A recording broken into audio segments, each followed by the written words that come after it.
Bonjour. Je suis ravie de faire ce webinaire avec vous cet après-midi. Donc, aujourd'hui, nous allons parler de comment apprendre à nos élèves à interagir avec bienveillance en ligne. Et donc, bien sûr, c'est quelque chose qui parle, c'est quelque chose par rapport au cyberharcèlement, entre autres, mais pas seulement. Et donc, on va passer 45 minutes, voire 1 heure pour discuter de ça ensemble. Donc, au programme de cette heure-ci, donc, je vais présenter un peu Bibliothèque sans frontières et dire qui on est, ce qu'on fait ici en Belgique.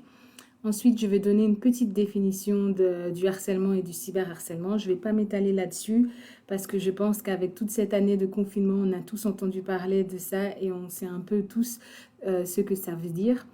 Ensuite, je vais débriefer avec vous les réponses au quiz qu'on a envoyé aux personnes qui reçoivent notre newsletter. Donc, il y avait un quiz euh, à faire avant ce webinaire et donc on va un peu débriefer les réponses ensemble et on va aussi apprendre de ces réponses évidemment. Enfin, je vais parler des conseils cyber sympas. Donc, cyber sympa, c'est notre thématique qui parle de la bienveillance en ligne et de prévention au cyberharcèlement. Donc, on va un peu aborder quelques conseils sur comment travailler ça avec les élèves. Et ensuite, je vais vous parler d'une activité de dossier pédagogique et d'autres ressources que vous pourrez trouver facilement sur Internet et qui peuvent s'avérer très intéressantes pour vous si vous voulez aborder cette thématique-là avec vos élèves. Donc, n'hésitez pas à réagir en commentaire, à poser vos questions. Je vais essayer de regarder un maximum et de répondre aux questions en même temps que je parle dans ce webinaire. Alors, c'est parti, on va parler. Donc, je commence par me présenter. Je suis Gloire Caloumé de Bibliothèque sans frontières. Donc, je suis formatrice et animatrice en éducation numérique pour le programme des cyberhéros. Et Bibliothèque sans frontières, qu'est-ce que c'est? C'est une ONG française à la base qui existe en Belgique depuis 2017 et dont l'objectif, la mission première est de promouvoir l'accès à l'information, à la culture et à l'éducation. Et vu que de nos jours, cet accès-là se fait principalement par le numérique, ici en Belgique, nous travaillons principalement dans l'éducation au numérique et l'éducation par le numérique parce qu'on pense que c'est important de donner les outils aux gens qui en ont besoin pour pouvoir accéder justement à l'information, à la culture et à l'éducation. Et on travaille principalement avec les populations les plus vulnérables, ça veut dire les populations les plus à même d'être victimes de la fracture numérique ou justement de ne pas avoir celles qui n'ont pas spécialement les compétences numériques nécessaires pour pouvoir naviguer de façon sûre et responsable. Et du coup, c'est avec ces populations-là que l'on travaille. Et donc, pour le programme des cyberhéros, c'est principalement avec les enfants de 8 à 13 ans. Et on vise à sensibiliser les enfants dans les écoles et dans leur famille à un usage sûr et critique du numérique. Donc, l'idée, c'est vraiment de fournir des outils et des méthodes aux parents et aux professeurs et de sensibiliser les enfants par ce biais-là. Voilà pour le programme des cyberhéros.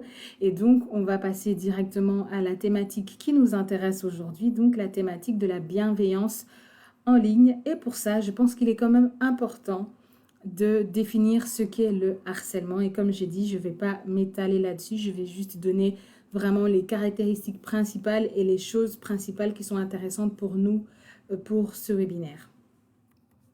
Donc, le harcèlement, qu'est-ce que c'est? Donc, le harcèlement, c'est une forme de violence.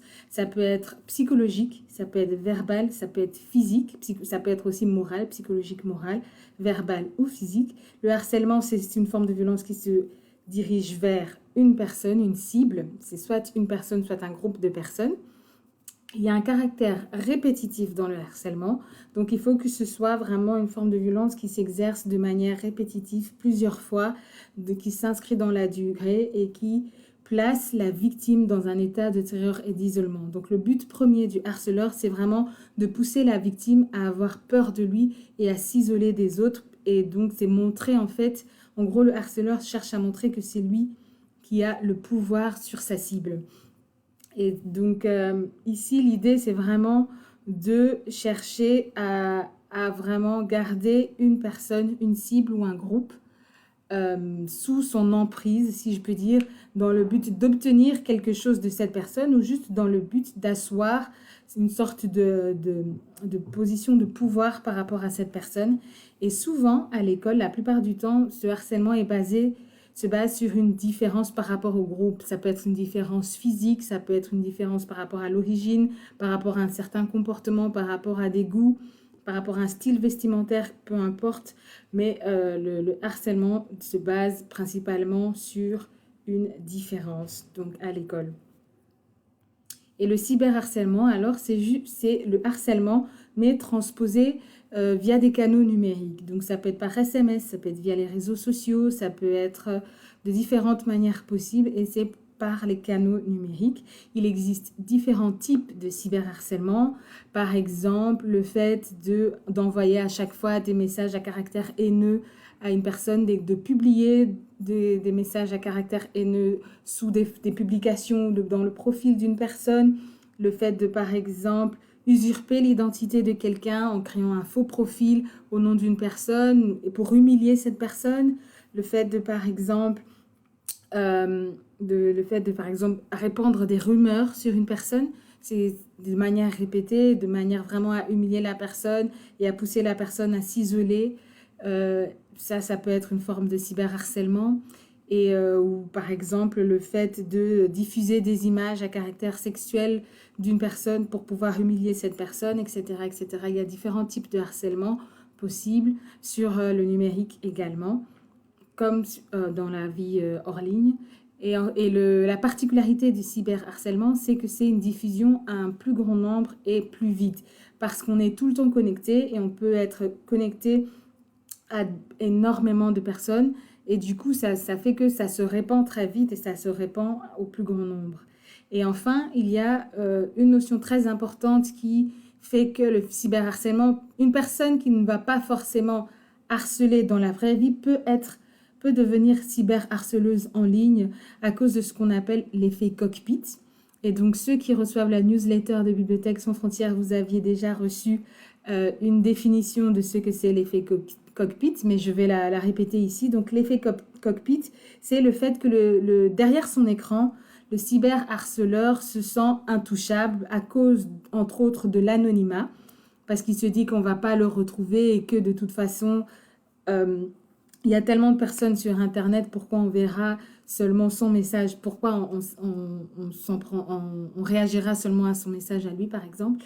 Donc, il y a l'anonymat, mais il y a aussi le fait qu'on n'est pas face à la personne, à la cible, à la personne qui est harcelée. Comme on ne voit pas cette personne, on ne voit pas la réaction de cette personne, on minimise un peu les conséquences de ses gestes, de son action sur cette personne. Et du coup, on a un petit sentiment un peu de déresponsabilisation par rapport à l'acte qu'on est en train de commettre et on prend une grande distance par rapport à cette personne vu qu'on ne la voit pas et donc notre empathie en est diminuée et ça pousse justement, comme j'ai dit, à minimiser les conséquences de ces actes. Donc c'est ça l'effet cockpit, c'est le fait que le cyberharceleur derrière son écran, il a l'impression d'être dans sa bulle, dans son cockpit et que du coup, ces actions sont un peu comme une goutte d'eau dans l'océan et que n'ont pas une si grande importance que ça. Donc, ils minimisent un peu les conséquences de ces actions. Et du coup, cela signifie qu'on peut être cyberharceleur sans le vouloir. Par exemple, si il y a une publication de quelqu'un et il y a une personne qui met un commentaire haineux par rapport à cette publication, rien que le fait de liker, c'est encourager ce harcèlement, c'est prendre part à cet harcèlement et du coup c'est perpétuer, je veux dire, cette situation de cyberharcèlement. Et on voit qu'aujourd'hui le harcèlement c'est vraiment un enjeu de société parce qu'on est face à une génération hyper connectée qui est tout le temps sur le smartphone ou tout le temps sur sa tablette, tout le temps sur internet, etc. Et on observe une énorme augmentation des chiffres depuis 2020. Et du coup, beaucoup de personnes pensent que le confinement et cette crise, cette pandémie a augmenté ce phénomène de cyberharcèlement parce que du coup, on passe beaucoup plus de temps derrière nos écrans, mais aussi on passe beaucoup moins de temps à se défouler dans des activités, par exemple sportives ou récréatives, etc. On est très frustré, on s'ennuie, etc. Et ça peut causer un sentiment de frustration qui peut pousser les personnes à devenir de plus en plus agressives en ligne. Et donc, on voit vraiment que c'est un enjeu très important actuellement. D'ailleurs, si on doit parler des chiffres, il y a une enquête de l'ONU qui montre qu'un jeune sur trois dit avoir subi du harcèlement, que ce soit en ligne ou que ce soit hors ligne à l'école. Mais du coup, c'est des chiffres qui sont énormes, énormes. Et on pense, il n'y a pas encore de chiffres pour le confirmer, mais beaucoup de personnes s'accordent pour dire qu'avec le confinement, il y a une augmentation exponentielle de ce phénomène de cyberharcèlement. Et donc, que faire face à ça? Je n'ai pas de réponse toute faite ou de recette miracle par rapport à ça, mais ici, du coup, dans ce webinaire, on va avoir des pistes pour prévenir le cyberharcèlement. Donc, c'est pas un webinaire pour parler d'intervention, mais vraiment de prévention, parce que c'est ce qu'on fait dans le programme des cyberhéros, c'est plutôt de la prévention. Et l'idée, c'est avant qu'il y ait une situation de harcèlement, il y a un terrain à préparer, il y a des choses à mettre en place pour éviter justement qu'on tombe dans une situation de cyberharcèlement. Et une de ces choses, c'est de promouvoir la bienveillance en ligne, d'interagir avec bienveillance en ligne. Et donc, on va voir dans ce séminaire, dans la deuxième partie de ce webinaire, comment promouvoir ce climat-là de bienveillance et de respect en ligne. Mais avant ça, on va débriefer les résultats du quiz. Donc ici, je vais partager les questions et les résultats, donc vos réponses. Et on va parler ensemble de vos réponses, celles qui sont bonnes, celles qui sont pas bonnes, donc incorrectes, etc. Donc on va parler de ça tout de suite. Et donc si vous avez des questions, n'hésitez pas vraiment à les poser en commentaire. Et à me dire, voilà, à m'arrêter, à me parler, etc., pour que je puisse voir un peu, voilà, pour que je puisse y répondre. Je vais essayer d'y répondre un maximum. Alors, c'est parti pour le débriefing des questions du quiz. Donc, la question numéro 1, c'était celle-ci. Donc, quelle est la meilleure réaction à avoir face à un commentaire ou une remarque déplacée qui nous est adressée sur Internet? Selon vous, quelle est la meilleure réaction à avoir? Donc, il y a 25% d'entre vous qui a dit qu'il fallait ignorer et la personne se lassera et finira par partir. Contre 75% d'entre vous qui disent qu'il fallait signaler le commentaire ou bloquer la personne. Et enfin, personne d'entre vous n'a dit qu'il fallait se défendre avec humour ou répartie. Donc, je vois qu'ici, on n'a pas de grand comique. Mais donc, voilà. Donc, moi, je vais rejoindre les personnes les personnes qui ont décidé de signaler le commentaire ou de bloquer la personne. On ne peut jamais être sûr que si on ignore la personne, elle va arrêter. Ça, c'est vraiment au petit bonheur la chance. On ne peut jamais être sûr et c'est très, très rare d'ailleurs que ça arrive, que simplement en ignorant la personne, cette personne arrête de nous laisser des commentaires déplacés. Et surtout si on est face à un cyberharceleur. Parce que comme je l'ai dit, le harcèlement se caractérise par le fait que c'est répétitif. Et donc, quand on est face à un cyberharceleur, c'est une personne ou un groupe de personnes qui va constamment laisser des commentaires ou avoir des réactions déplacées, haineuses, etc., etc., etc. Donc, ignorer n'est pas une solution. Ignorer, au contraire, c'est, entre guillemets, montrer à cette personne qu'on ne réagit pas et que donc cette personne peut continuer à le faire. Alors que si on signale le commentaire ou si on bloque la personne, c'est envoyer un signal à la personne pour dire ce comportement, on estime qu'il n'est pas du tout adéquat, on estime que c'est un comportement qui n'a rien à faire en ligne et donc on réagit par rapport à ça, on le signale. Parce que signaler la personne, ça envoie un message directement à la plateforme, signaler la personne ou le commentaire, ça envoie directement un message à la plateforme qui fait que cette plateforme va se pencher sur la question, va aller vérifier le commentaire et si c'est un commentaire qui ne respecte pas les règles de la communauté et les conditions générales, ce commentaire va être supprimé. Et donc, quand on est face à ce genre de commentaire, un autre conseil que je peux donner, à part signaler, c'est de vraiment encourager d'autres personnes à signaler. Parce que plus il y a de personnes qui signalent, plus ça va attirer la sonnette d'alarme auprès de la plateforme et plus vite ils vont réagir et ils vont supprimer ce commentaire. Donc, pour cette question, je pense que la meilleure des réactions à avoir, ce serait de signaler le commentaire et bloquer la personne parce que ça envoie un signal à la personne pour dire stop, ce comportement n'est pas bon, est inapproprié et qu'il faut arrêter. Et donc voilà, parce que voilà, ignorer, c'est aussi laisser la personne sans punition, entre guillemets, et donc c'est un peu donner un signal d'impunité envers cette personne. Alors, question numéro 2. J'espère que c'est clair. N'hésitez vraiment pas à poser vos questions en commentaire et je vais réagir dès que je vois une question et que je vais essayer d'y répondre le plus vite possible. Question numéro 2. Donc, qu'est-ce qu'un troll? Alors, ici, on a 57% des réponses. Une personne qui poste sans cesse des commentaires en ligne avec l'intention délibérée d'être cruel, choquant ou provocateur. 29% pensent que c'est un petit être fantastique, malveillant, avec un grand nez et les cheveux en pétard. Et enfin, 14% des personnes pensent que c'est une personne qui passe tout son temps sur Internet. Et donc ici, ça serait plutôt la première des questions, même si, bien évidemment, un troll, à la base, à l'origine, c'est un personnage du folklore scandinave. C'est une personnalité malveillante, une créature malveillante, laide et méchante pour être méchante, qui mange un peu tout et n'importe quoi. Et bon, ici, on a précisé qu'elle avait un grand nez et des cheveux en pétard, mais peut-être pas forcément. Il n'y a pas énormément de personnes qui ont déjà vu des trolls dans la vraie vie. Mais voilà, à la base, oui, c'est vraiment un petit être fantastique malveillant. Mais maintenant, dans le langage Internet, ça désigne une personne qui poste sans cesse des commentaires en ligne avec l'intention délibérée d'être cruel, choquant et provocateur.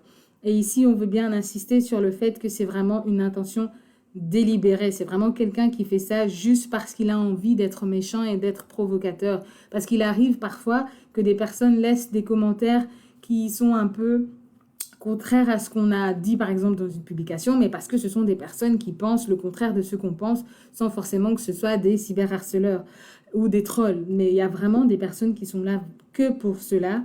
Et donc ça, c'est ce qu'on appelle des trolls. Donc bravo à ceux qui ont répondu à la première proposition. Bon, ceux qui ont répondu à la deuxième proposition, ce n'était pas faux non plus. Mais voilà, ici, quand on parle du numérique, ça se rapporte plutôt à la première proposition. Question numéro 3. Le cyberharcèlement va de pair avec le harcèlement. Donc ici, 86% des personnes ont répondu vrai, 14% des personnes ont répondu faux et 0%, donc personne n'a répondu je ne sais pas. Et ici encore, la réponse, c'est vrai. En fait, quand on parle du harcèlement à l'école, du harcèlement scolaire, le cyberharcèlement va souvent de pair avec le harcèlement. C'est vrai qu'il est possible il peut y avoir du harcèlement sans cyberharcèlement. Il peut y avoir du cyberharcèlement sans harcèlement. Par exemple, dans des situations au boulot, ça peut arriver, c'est rare, mais ça peut arriver. Mais généralement, le cyberharcèlement va de pair avec le harcèlement. Généralement, quand il y a cyberharcèlement, c'est parce qu'il y a eu harcèlement avant ou alors ça commence par du cyberharcèlement et ça finit par se répercuter en vrai dans la vie hors ligne en harcèlement. Donc voilà, en général, le cyberharcèlement, c'est une extension. Donc le cyberharcèlement, quand on parle des élèves de l'école, c'est une extension du harcèlement scolaire en dehors des murs de l'école. Et donc, généralement, c'est souvent lié. Question numéro 4. Qu'est-ce qui ne peut pas être considéré comme du cyberharcèlement? Alors ici, on avait 4 propositions. La première proposition, c'était la création de faux profils sur Internet. La deuxième, sur les réseaux sociaux. La deuxième, c'était l'envoi de messages d'insultes. Troisième, piratage de comptes streaming. Et la quatrième, diffusion de photomontage. Ici, c'est la réponse la plus, partagée. Donc, plusieurs personnes ont répondu dans plusieurs propositions. Et donc, je vais peut-être vous donner une réponse qui va vous surprendre, mais chacune de ces propositions peuvent être considérées comme du cyberharcèlement. Qu'est-ce que j'entends par là? C'est-à-dire si ce sont des faits qui s'avèrent faits dans l'intention de nuire à une personne, dans l'intention d'humilier une personne, dans l'intention de maintenir une personne dans un état de terreur, dans un état de dépendance malsaine, dans un état d'isolement, alors ça peut rentrer dans le cadre de cyberharcèlement. Si c'est fait dans une optique ou dans un processus qui se fait de manière répétitive et qui se fait vraiment viser contre une personne ou un groupe spécifique, etc., ça peut être considéré comme du cyberharcèlement.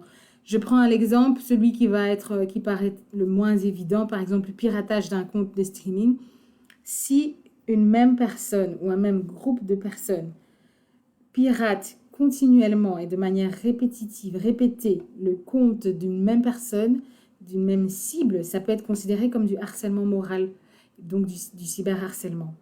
Donc voilà, c'est pour ça que je dis ici, c'était une question un peu piège, si je peux dire ça comme ça, mais l'idée, c'est vraiment d'appuyer sur ce que c'est le harcèlement et c'est vraiment insister sur le caractère répétitif et sur l'intention derrière le geste, l'acte. Et enfin, on va passer à notre cinquième question. Face à un souci sur Internet, il ne faut pas réagir. Et donc, personne n'a répondu que c'était vrai, qu'il ne fallait pas réagir. 86% des personnes ont dit faux. Et 14% des personnes ont dit qu'ils ne savaient pas. Et si vous vous souvenez de ce que j'ai dit il y a quelques questions déjà, il faut réagir parce que ne pas réagir, ça pousse la personne à se sentir toute puissante déjà de 1 et à continuer ce qu'elle fait. Mais en plus, il y a un sentiment d'impunité. La personne pense que ce qu'elle fait n'aura aucune conséquence grave pour elle. Et donc, il est important de réagir justement pour mettre fin à ce sentiment d'impunité parce que c'est ce sentiment d'impunité qui a fait que des personnes qui harcelaient ont continué à harceler, ont continué à faire plus de victimes. Et donc, il est vraiment important de réagir, il est vraiment important de signaler quand il faut signaler, de bloquer quand il faut bloquer, de supprimer quand il faut supprimer, de faire appel à des personnes extérieures comme un centre PMS par exemple pour les écoles, comme la police, etc., etc., des associations, des organisations qui interviennent dans des cas de cyberharcèlement. Il est important de réagir pour que l'impunité cesse. Et donc, je rejoins les 86% des répondants qui ont dit que c'est faux, qu'il était important de réagir. On n'insistera jamais assez là-dessus. Et pour réagir, bien sûr, il ne faut pas réagir n'importe comment. Il faut avoir les réactions appropriées. Comme j'ai dit, il ne faut pas, par exemple, ignorer juste la personne en pensant que cette personne va se lasser. Ou il ne faut pas juste éteindre son smartphone parce qu'au moment où on va le rallumer, ça va recommencer, par exemple. Il ne faut pas, par exemple, répondre à un commentaire méchant de manière méchante parce que sinon, voilà, ça part dans un truc sans fin et puis après, ça s'aggrave, on rentre dans un cercle vicieux, etc. Il faut savoir comment réagir et réagir de la manière la plus responsable possible pour faire cesser cette situation. Voilà pour le débrief des 5 questions qui avaient été posées dans le quiz qui a été envoyé dans la newsletter. Si vous avez des questions, n'hésitez pas à réagir en commentaire. Pour l'instant, je vois qu'il n'y a pas de questions. J'espère que c'est parce que c'est assez clair et pas parce que ce n'est pas pertinent ou pas intéressant. Donc voilà, donc si vous avez des questions, franchement, ou si vous avez des réactions, pas forcément des questions, juste des réactions, vous voulez parler de quelque chose qui vous est arrivé et une façon dont vous avez réagi par rapport à ça. Mais c'est très bien aussi, on apprend aussi beaucoup des expériences des autres, donc vraiment, n'hésitez pas. Alors, pour cette deuxième partie, je vais parler un peu des conseils de Cyber Sympa. Donc, Cyber Sympa, c'est vraiment notre thématique qui aborde la bienveillance en ligne et la prévention au cyberharcèlement. Et quels sont les conseils que Cyber Sympa nous donne justement avant de tomber de faire face à des cas de cyberharcèlement ou même de harcèlement d'ailleurs, parce que prévenir le harcèlement, c'est prévenir aussi les cyber, ça va de pair en fait, prévenir le harcèlement et les cyberharcèlements. Et donc, quels sont les conseils de Cyber Sympa? Le premier conseil qu'on peut tirer, c'est apprendre la bienveillance. Qu'est-ce que j'entends par apprendre la bienveillance? Je pense qu'il est important d'enseigner, d'éduquer, d'expliquer à nos élèves l'importance d'être bienveillant.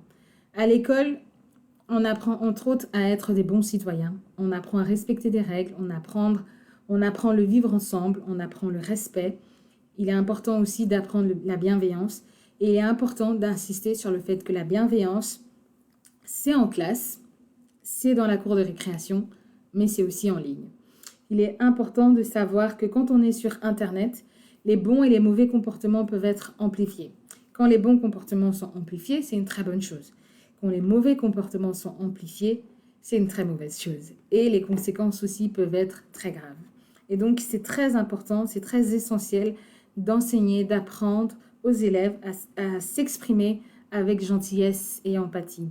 Et l'idée que l'on défend chez les cyber-héros, c'est l'idée qu'il ne faut pas dissocier la vie hors ligne de la vie en ligne. Parce que souvent, les gens et les enfants ont l'impression que quand on est en ligne, c'est un monde à part, on peut être deux personnes différentes, ce qu'on fait en ligne n'a pas de conséquences sur la vie réelle, et pourtant c'est très faux. Ce qu'on fait en ligne est complètement connecté à la vie hors ligne, parce que quand tu envoies un message à quelqu'un, tu envoies un message à une vraie personne qui est réelle, qui a des vrais sentiments. Et donc il est important de montrer aux élèves, de montrer aux enfants que ce ne sont pas deux choses complètement séparées et qui n'ont rien à voir ensemble. Au contraire, il y a énormément de répercussions en fait de ce qui se passe d'un côté à ce qui se passe de l'autre côté. Donc apprendre la bienveillance, c'est hyper important, apprendre à s'exprimer avec gentillesse et empathie. Deuxième conseil, c'est savoir comment réagir. C'est-à-dire, je parlais tout à l'heure du fait qu'il était nécessaire de réagir pour mettre fin au sentiment d'impunité. Il est nécessaire de réagir même avant que la situation de cyberharcèlement ou de harcèlement s'avère. C'est-à-dire, dès les prémices, en fait, dès qu'on sent que c'est une situation qui peut dégénérer, il faut réagir. Et il faut savoir comment réagir, quelles sont les bonnes réactions à avoir. Par exemple, si on reçoit des messages ou si on voit circuler des rumeurs, etc., garder des preuves. Il est toujours important de garder des preuves. Faire des captures d'écran, faire des enregistrements. Garder des preuves, pas parce qu'on est un peu masochiste et qu'on veut se faire souffrir en re-regardant ces choses-là qui nous ont fait mal, par exemple si on est la victime, mais juste parce qu'il est important de garder des preuves si jamais la situation dégénère pour amorcer pour déjà mettre fin à la situation avant qu'elle n'aille trop loin et pour pouvoir trouver des solutions concrètes, pour dire voilà, les faits sont là, quelles sont les solutions qu'on peut apporter par rapport à ça. Donc garder des preuves, c'est essentiel. Deuxième chose qui est essentielle, c'est signaler et bloquer.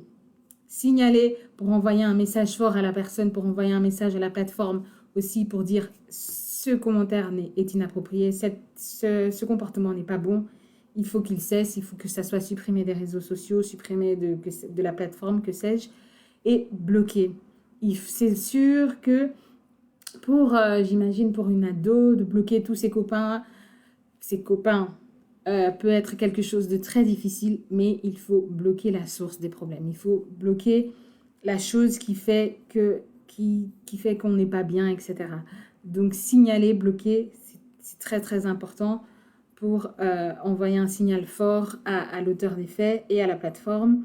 Il faut, par exemple, si on est témoin de comportements inappropriés, s'abstenir de partager des messages nuisibles, mensongers, des rumeurs, etc. On n'a aucune preuve par exemple, il y a une rumeur qui est lancée, on n'a aucune preuve que c'est vrai, et on sait que cette rumeur fait du mal à la personne cible, s'abstenir de partager.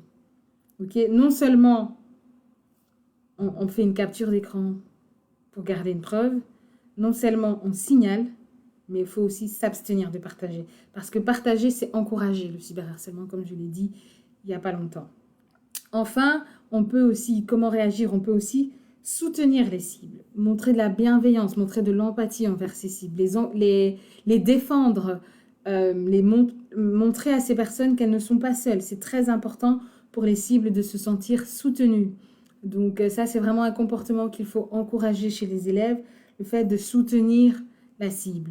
Donc, en gros, en fait, savoir comment réagir, c'est se dire, on a face à soi soit de la violence, de l'agressivité de la part de l'auteur, soit de la passivité, voire limite de l'encouragement de la part des témoins. Comment on réagit par rapport à ça? On réagit avec courage, on garde des captures d'écran, on garde des preuves, on signale, on bloque et on réagit avec empathie, on soutient la cible, on soutient la victime. Troisième conseil de Cyber Sympa, c'est protéger sa vie privée. C'est-à-dire ne pas donner accès à trop d'informations sur soi pour éviter justement que ces informations soient utilisées contre nous. Qu'est-ce que j'entends par là? C'est-à-dire rester attentif aux accès que l'on donne. Donc, par exemple, quand on a un compte sur un réseau social, bien faire attention à qui on donne l'accès, qui est-ce qu'on accepte comme ami. Est-ce que tout le monde a accès à nos informations? Est-ce que notre compte est privé, public, etc. Bien savoir aussi comment sécuriser son compte, avoir un bon mot de passe pour pouvoir sécuriser son compte pour éviter de se faire hacker ou qu'on puisse avoir accès pour pouvoir, par exemple, créer un faux profil avec nos données, nos informations, nos photos et sécuriser nos communications aussi. Donc voilà, comme j'ai dit, avoir un bon mot de passe, etc. Et enfin, pour protéger sa vie privée, il faut connaître ses droits et ses devoirs. Savoir par exemple qu'il y a le droit à l'image. Donc on ne peut pas partager la photo de n'importe qui, il faut avoir l'autorisation. Et on a le droit de refuser à ce que notre photo soit partagée, etc. Ça, c'est juste un exemple, le droit à l'image, par exemple. Mais du coup, il est très important d'enseigner aux élèves à protéger leur vie privée en ligne et à protéger et à connaître, leurs droits et leurs devoirs. Donc ça, c'est pour le troisième conseil. Et d'ailleurs, par rapport au fait de protéger la vie privée, on a fait un webinaire le mois passé justement par rapport à ça, comment apprendre aux élèves les bases de la sécurité en ligne. Donc ça peut être aussi intéressant à re-regarder. Mais voilà, il est important d'enseigner à ses élèves que ce qui est sur Internet est difficilement supprimable. On peut difficilement le supprimer complètement. Et donc, il faut bien réfléchir. Avant de partager, il faut bien protéger ses données personnelles. Quatrième conseil, instaurer un climat de respect et de confiance. J'en ai parlé un peu, c'est-à-dire à l'école, en tant qu'enseignant, qu'est-ce qu'on fait? On veut que les élèves aient assez confiance en nous, en tant qu'enseignants, mais aussi assez confiance en eux, qu'ils aient confiance l'un dans l'autre. Et donc ça, c'est important. Ça, c'est quelque chose que l'on fait déjà spontanément, naturellement en tant qu'enseignant. Et donc, il est important d'expliquer aussi que ce climat de confiance, ce climat de respect, il est en classe, il est dans la cour de récré, mais il doit aussi être en ligne.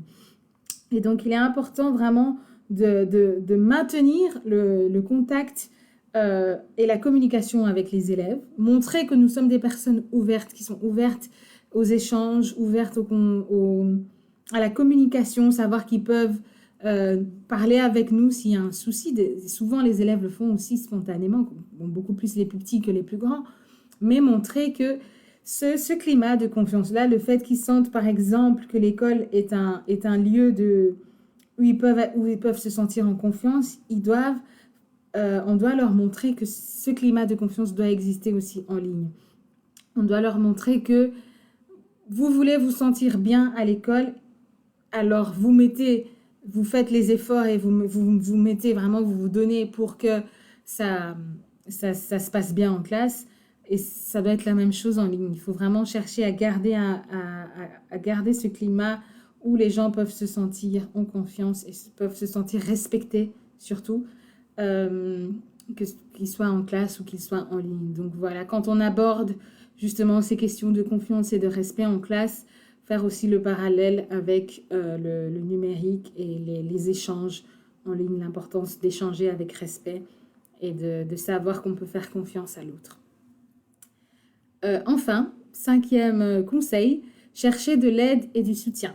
Qu'est-ce que j'entends par là? C'est qu'on peut très vite se sentir dépassé par les réseaux sociaux. On peut très vite se sentir dépassé par ce que font les élèves sur le numérique. Et donc, on peut se sentir incompétent, on peut se sentir « Ah, je n'ai pas les compétences » ou « Je ne m'y connais pas assez, je n'ai pas les connaissances, etc. » Donc, ce n'est pas une tare, ce n'est pas interdit de chercher de l'aide et du soutien. Il y a plein de ressources qu'on peut trouver en ligne maintenant, de très bonnes ressources.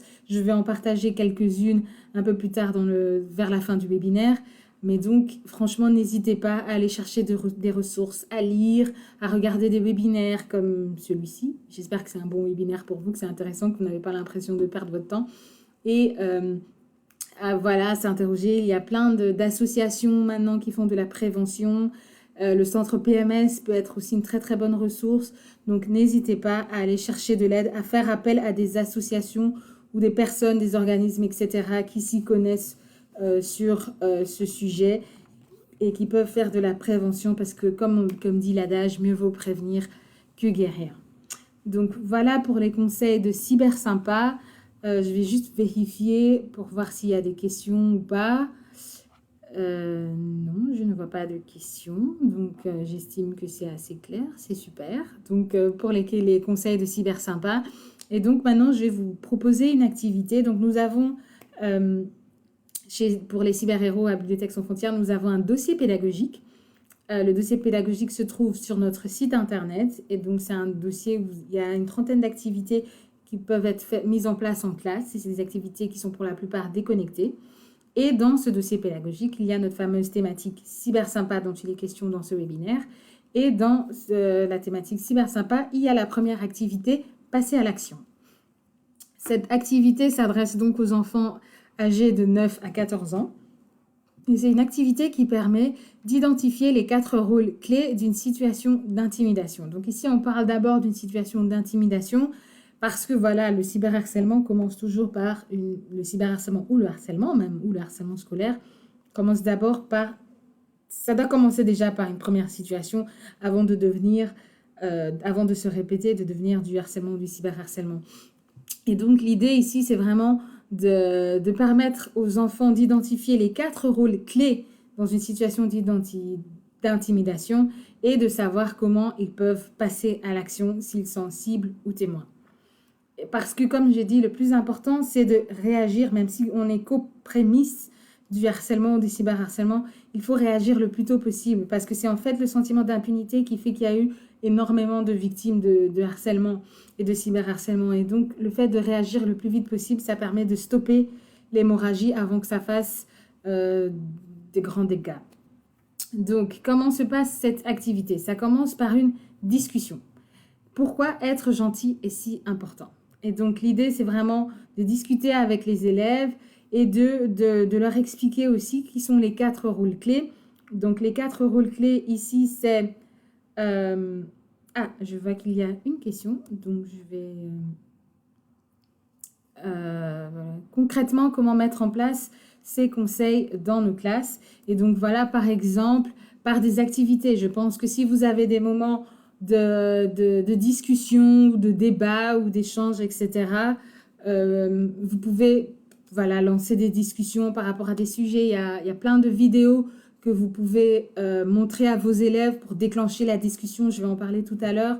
Et par exemple, il y a ces activités du dossier pédagogique, comme cette activité-ci, passer à l'action, qui commence par une discussion et pour parler de l'importance de la gentillesse, l'importance de faire attention aux sentiments des autres et de l'empathie aussi, de se mettre à la place de l'autre et se dire « Ok, est-ce que moi j'aurais aimé qu'on me traite comme ça? Est-ce que moi j'aurais aimé qu'on me parle comme ça? » etc. Et ici, dans la discussion, on parle des 4 rôles clés. Le premier rôle, donc, c'est l'agresseur ou l'auteur de l'acte de harcèlement ou du mauvais comportement. Il y a ensuite la cible, donc la victime, celle qui subit l'intimidation.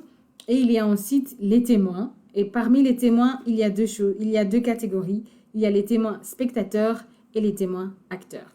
Et donc, voilà, ça permet déjà de placer une sorte de notion théorique, si je peux appeler ça comme ça, en classe et ça permet aux élèves aussi de se situer un peu et de comprendre, de savoir où ils se situent pendant une situation quand il y a face à une situation d'intimidation et qu'est-ce qu'ils peuvent faire, comment ils peuvent agir en fonction de la situation dans laquelle ils se trouvent. Donc, une fois qu'on a fait cette discussion avec les élèves et une fois qu'on a expliqué c'était quoi les 4 rôles clés, on a expliqué un peu qui étaient on a expliqué un peu les 4 catégories de personnes, on va demander aux élèves de lire 3 scénarios. Les élèves lisent 3 scénarios. Chaque scénario, en fait, parle d'une situation d'intimidation. Et on va demander, et ensuite, en dessous de chaque scénario, il y a différentes actions. Et dans ces actions, on va demander aux élèves d'attribuer ces actions aux différents rôles. Donc, par exemple, si je vais donner un exemple par rapport à une situation dans l'activité, donc il y a une situation où une élève a laissé tomber son téléphone et une autre personne a pris ce téléphone et en a profité pour envoyer des messages, des messages méchants aux autres élèves de la classe qui sont dans les contacts de l'élève. Donc ça, c'est la situation d'intimidation. Et l'élève ciblé, donc l'élève qui reçoit le message très méchant, reproche à la personne, donc à la propriétaire du téléphone, d'avoir fait ça, blablabla. Et il y a 4 actions. On demande à l'élève, que ressentez-vous et que faites-vous? Okay? Personne ne sait qui est finalement l'auteur du message. Et que faire? Soit on est désolé pour la personne qui a reçu le message méchant, mais on n'intervient pas. Soit on va voir la personne qui a reçu le message méchant pour l'aider, pour lui demander de ses nouvelles, pour la consoler, la conforter, etc. Soit on propage l'histoire en partageant le message avec d'autres amis en disant oui, il y a telle personne qui a envoyé il y a une personne qu'on ne connaît pas qui a envoyé tel message et notre élève, blablabla, on répond l'histoire. Soit on demande à d'autres personnes d'envoyer des messages sympathiques à la personne qui a reçu le message méchant, ou soit dernière proposition, dernière action, on signale l'incident à l'enseignant ou au chef d'établissement et on essaye de trouver une procédure on essaie de mettre en place des activités pour que les enfants puissent apprendre à sécuriser et verrouiller leur téléphone, par exemple. Donc, il y a différentes actions et on demande aux élèves, à votre avis, la personne qui fait cette action, qu'est-ce qu'elle est? Est-ce qu'elle est auteur? Est-ce qu'elle est cible? Est-ce qu'elle est témoin spectateur ou est-ce qu'elle est témoin acteur? Et donc, l'idée ici, c'est de montrer aux élèves que peu importe qui on est dans une situation d'intimidation, on peut réagir. Et il est nécessaire de réagir. Et donc, après que les élèves aient lu les 3 scénarios, qu'ils aient attribué les actions aux différents rôles, aux différents personnages, catégories de personnages, il est important, les élèves peuvent ensuite, s'ils veulent, imaginer un 4e scénario. C'est plus difficile à faire, mais ils peuvent imaginer un 4e scénario, juste pour voir s'ils ont compris les mécanismes d'une situation d'intimidation et s'ils ont compris justement les différentes actions qui pouvaient être faites face à cette situation d'intimidation. Le plus important, c'est qu'à la fin de l'activité, après avoir créé ou non un 4e scénario, c'est de débriefer. Et débriefer notamment les propositions difficiles à catégoriser. Si les élèves ont dit « oui, mais cette action, je ne sais pas vraiment si c'est la cible ou si c'est le témoin, etc. » C'est important de débriefer avec eux et aussi après de discuter avec les élèves, comment ils auraient réagi, qu'est-ce qui semble être la meilleure réaction à avoir selon eux, etc. Et voilà, créer un espace de discussion, de débriefing par rapport à ces situations qui sont fictives. C'est toujours bien de partir de situations fictives parce que du coup, il n'y a aucun élève qui se sent visé ou qui se sent mis comme ça, en pâturage devant les autres copains. Donc, c'est toujours important de partir de situations fictives, mais c'est aussi super important de débriefer justement pour permettre aux élèves de faire un transfert et d'appliquer ça à eux-mêmes, à eux, comment ils auraient réagi et comment à l'avenir ils pourraient réagir s'ils étaient face à ce genre de situation. Voilà pour la petite activité qui se trouve dans le dossier pédagogique et qui peut être fait en classe. Voilà, comme vous voyez, il n'y a pas besoin d'énormément de matériel. Il suffit juste d'imprimer, de photocopier les scénarios. Ou si vous pensez vous-même à d'autres scénarios, parce que vous estimez que ça correspond plus au public de votre classe ou à l'âge, etc., sentez-vous libre. C'est vraiment des choses qui sont facilement adaptables en fonction de votre classe. Vous êtes ceux qui connaissez le mieux votre classe, donc voilà, sentez-vous vraiment libre d'adapter tout ça. Je vous ai dit aussi que j'allais vous parler de quelques ressources.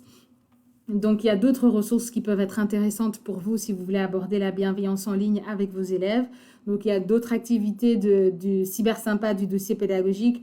Par exemple, l'activité commenter sans froisser qui est très intéressante aussi à faire avec les élèves parce que ça permet aussi de voir qu'il peut y avoir différentes interprétations d'un même commentaire. Et donc, ça les poussera aussi à bien réfléchir avant de laisser des commentaires, par exemple. Il y a la brochure d'OpenAdo. Donc, on va partager le lien dans les commentaires. C'est OpenAdo, donc c'est une organisation de la province de Liège. Et ils travaillent aussi principalement, ils travaillent beaucoup sur le harcèlement scolaire et le cyberharcèlement. Et ils ont élaboré une brochure qui est hyper complète avec beaucoup de définitions, beaucoup d'explications, beaucoup de pistes aussi pour réagir, etc., si on est face à une situation de harcèlement scolaire, etc. Donc, c'est vraiment une très, très chouette ressource. Donc, n'hésitez pas vraiment à aller regarder ça. Et si vous souhaitez vraiment en savoir plus, parce que voilà, comme j'ai dit, c'est très, très complet. Et voilà, on peut apprendre plein, plein de choses là-dessus. Il y a le dossier pédagogique de Child Focus aussi. Donc, Child Focus a élaboré un dossier pédagogique qui s'appelle Stop au cyberharcèlement en français. Et donc, voilà, il y a aussi des activités dedans. Il y a des thèmes. C'est divisé par thème. Et c'est très chouette aussi à faire. Donc, voilà, vous pouvez regarder ça, jeter un œil à ce dossier pédagogique-là qui est très bien fait. Et sinon, comme j'ai dit, il y a des vidéos pour pouvoir déclencher la discussion. Il y a plein de vidéos que vous pouvez trouver sur YouTube. Il y a des chansons, par exemple une chanson de Bilal Hassani, Tom. Il y a une chanson de Soprano, Fragile. Voilà, ça peut partir sur une analyse de texte en français sur les paroles de la chanson. Et ça peut partir dans un débat sur le cyberharcèlement et le harcèlement scolaire. Il y a aussi les vidéos de la chaîne YouTube Non au harcèlement, des clés du numérique. Il y a le court-métrage qui s'appelle Laura. Si vous cherchez le court-métrage Laura sur le cyberharcèlement sur YouTube, il est bien fait aussi. Il y a des films aussi qu'on peut montrer en classe. Donc voilà, il y a plein de vidéos qui permettent de démarrer la discussion, de lancer le débat et qui permet aussi de permettre aux élèves aussi de témoigner de leur vécu. Parce que voilà, quand il y a une personne proche qui a été impliquée de près ou de loin à une situation de harcèlement, ça change aussi la perspective des élèves qui peuvent penser que peut-être ça n'atteint que les autres ou que certaines personnes n'ont que ce qu'elles méritent, etc. Ça peut aussi permettre de changer la perspective. Et enfin, il y a les centres PMS qui peuvent avoir de bonnes ressources, la médiation scolaire, les centres de promotion de santé. Il y a un numéro vert, donc je ne sais pas si vous le connaissez, c'est le numéro Écoute Enfant. Donc, c'est le 0895 580. C'est un numéro pour que les enseignants et les parents d'enfants aussi peuvent appeler quand ils sont face à une situation de violence scolaire, etc. Donc, voilà, n'hésitez pas. Il y a plein, plein de ressources. N'hésitez pas à aller les chercher, à feuilleter, à appeler, à discuter avec, etc., à regarder, à visionner, etc. pour pouvoir vous accompagner dans ce projet si vous voulez aborder la bienveillance en ligne avec vos élèves. Et alors, donc, j'ai parlé de notre dossier pédagogique, mais nous organisons aussi des animations virtuelles qu'on appelle des assemblées virtuelles dans les écoles. Et donc, ce sont des assemblées qui durent 1 heure. Donc, les écoles s'inscrivent sur les classes s'inscrivent sur notre site internet. Et là, on va voir avec eux une date qui les arrange le plus pour participer à cette animation virtuelle. Donc, comme je dis, virtuelle, ça se fait en ligne. Et on a 2 animateurs en direct qui abordent les 5 thématiques des cyber-héros. Donc, le partage en ligne, la distinction du vrai ou du faux, comme les fake news, les spams, le hameçonnage, le fait d'avoir un mot de passe sécurisé, la prévention au cyberharcèlement avec la bienveillance en ligne, mais aussi l'appel à un référent, l'appel à l'aide à un adulte de confiance, etc. Donc on aborde ces 5 thématiques pendant 1 heure. C'est une assemblée virtuelle, en ligne, interactive, et c'est vraiment chouette. Donc vous voyez sur l'image, il y a un petit chat à côté, donc c'est comme ça qu'on interagit avec les classes connectées en direct. Il y a des défis, des questions qui sont posées aux élèves, et les élèves doivent réfléchir et répondre, donner la bonne réponse via le chat. Et donc vraiment c'est super chouette, n'hésitez pas à vous inscrire. On a une petite vidéo trailer qui explique comment se déroulent les assemblées, donc si jamais ça vous intéresse. On a aussi une formule avec formation pour les enseignants et conférences pour les parents.